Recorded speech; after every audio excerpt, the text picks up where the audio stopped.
Na-detain na sa NBI Region 3 sa San Fernando City, Pampanga si Delphine Lee, ang may-ari ng Globe Asia TIC na sangkot umano sa bilyon-bilyong pisong housing scam. Pinagtibay na ng korte ang legalidad ng pagkakaaresto sa negosyante. Naghain naman ng motion ang kampo ni Lee para makalaya siya. Makibalita tayo kay Jennifer Muniesa.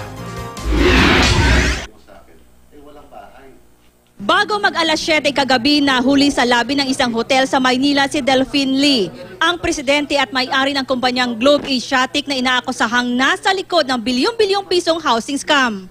Isa sila sa mga kinasuhan ng syndicated estafa ng DOJ dahil sa umano'y paggamit ng ghost borrowers para makapagpalabas ng mga loan na umaabot sa halagang 6.6 billion pesos mula sa Pag-ibig Fund noong 2009. Kabilang din sila sa tinaguriang Big Five high-profile fugitives ng PNP. May 2012 nang ilabas ng Pampanga Regional Trial Court Branch 42 ang warrant of arrest laban sa kanya.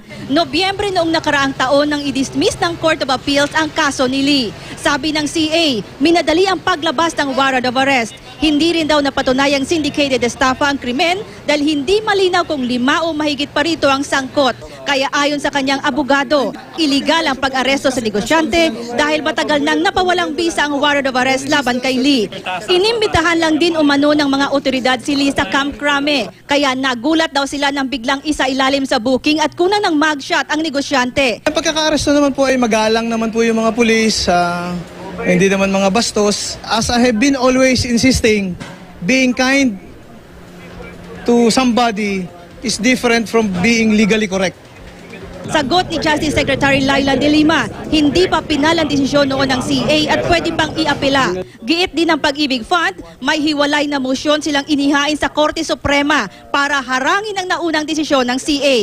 Kaya kung tutuusin, may bisa pa umano ang inilabas ng warrant of arrest ng Pampanga RTC Branch 42. Si VP Binay po, pursuant to the mandate ni Presidente, ito talaga yung tinutukan niyang kaso. Kung talagang quash yung warrant, di dapat lumitaw na siya. Sa Camp Crame, nagpalipas ng magdamag si Lee.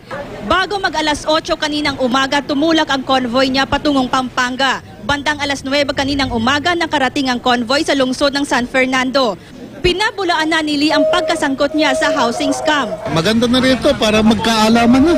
Ayon sa PNP, pinagtibay ng Pampanga RTC ang legalidad ng pagkaaresto ng PNP kay Lee. Pero itinanggi ito ng abogado ng negosyante. Commitment order o desisyon sa pagdetene kay Lee raw ang inilabas ng korte at hindi desisyon sa legalidad ng pag-aresto sa kanya. Nag-file na ng motion ng kampo ni Lee para mapalaya siya. Jennifer Muniesa, Nagbabalita, Pilipinas.